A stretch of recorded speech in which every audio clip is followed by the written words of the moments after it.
Hello बच्चों, आज हम देखेंगे कन्वर्जिंग मिरर और डाइवर्जिंग मिरर क्या होता है, उसकी प्रॉपर्टीज क्या होती है। तो चलिए शुरुआत करते हैं। देखिए, एक हम मिरर बना लेते हैं। इसमें suppose this is like okay. तो इस मिरर को क्या कहेंगे? अगर इसका ये वाला पोर्शन को हमने क्या कर दिया, कोट कर दिया ब्लैक कलर से, तो इसका रिफ्लेक्टिंग सरफेस अंदर होता है। तो आप बच्चों को ये पता है कि इस तरह का जो मिरर है जिसका रिफ्लेक्टिंग सरफेस अंदर है, इसे कॉन्केव मिरर कहा जाता है। ओके, और इसी कॉन्केव मिरर को ही कन्वर्जिंग मिरर कहा जाता है। क्यों कहते हैं? देखिए, सबसे पहले हमें पता है कि मिड पॉइंट जो रहता है इसका रिफ्लेक्टिंग सरफेस का, उसको पोल की पी कहते हैं। एक इमेजिनरी लाइन ड्रॉ करेंगे हम, जो कि सेंटर ऑफ कर्वेचर और पोल पी से पास होती है, उसे प्रिंसिपल एक्सिस कहते हैं। तो देखिए, कोई ऑब्जेक्ट है, डिस्टेंट ऑब्जेक्ट, जैसे सन मान लेते हैं हम, सन। ओके, सन से जो भी रेज आएगी पैरेलल टू प्रिंसिपल एक्सिस रहेगी। सपोज उसी रे की बात करेंगे,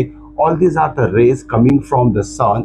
रिफ्लेक्ट होने के बाद वो एक पॉइंट से पास होगी, reflected ray passing through one point. Okay, तो देखिए इसमें रेज ऑफ लाइट जो है coming from the sun, reflect होने के बाद reflecting surface of converging mirror that is concave mirror से रिफ्लेक्ट होने के बाद अंदर की तरफ मुड़ रही है, इसलिए इस कॉन्केव मिरर को हम कन्वर्जिंग मिरर कहेंगे, because after reflection all the rays move inside. Okay, और जिस पॉइंट पे ये इंटरसेक्ट करेंगे, मीट करेंगे, इसे कहा जाता है फोकस, जो कि मिड पॉइंट रहेगा सी और पी, इस दोनों का।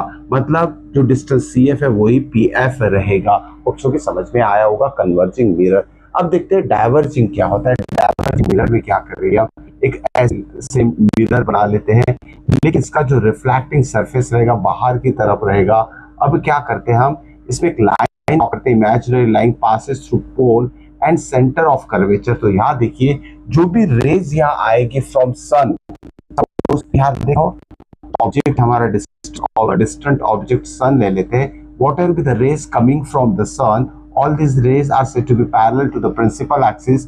अब देखिए, ये जो रेज आ रही है फ्रॉम सन, यहाँ से रिफ्लेक्टिंग सरफेस से टकराने के बाद ये बाहर की तरफ मुड़ जाएगी। Okay, so such type of mirrors are said to be diverging, क्योंकि जो भी रेज ऑब्जेक्ट से आ रही है रिफ्लेक्ट होने के बाद बाहर की तरफ मुड़ रही है। So convex mirror are said to be diverging mirror. और इस रिफ्लेक्टेड रेज को अगर बैकवर्ड एक्सटेंड करते हैं, imagine okay this is extended backward, तो ये एक पॉइंट से पास होती है, ऐसी नजर आएगी एक्चुअली पासेस थ्रू एफ। तो ये पॉइंट जो रहेगा फोकस रहेगा कॉन्वेक्स मिरर के लिए। होप्स कि दोनों कॉन्सेप्ट कम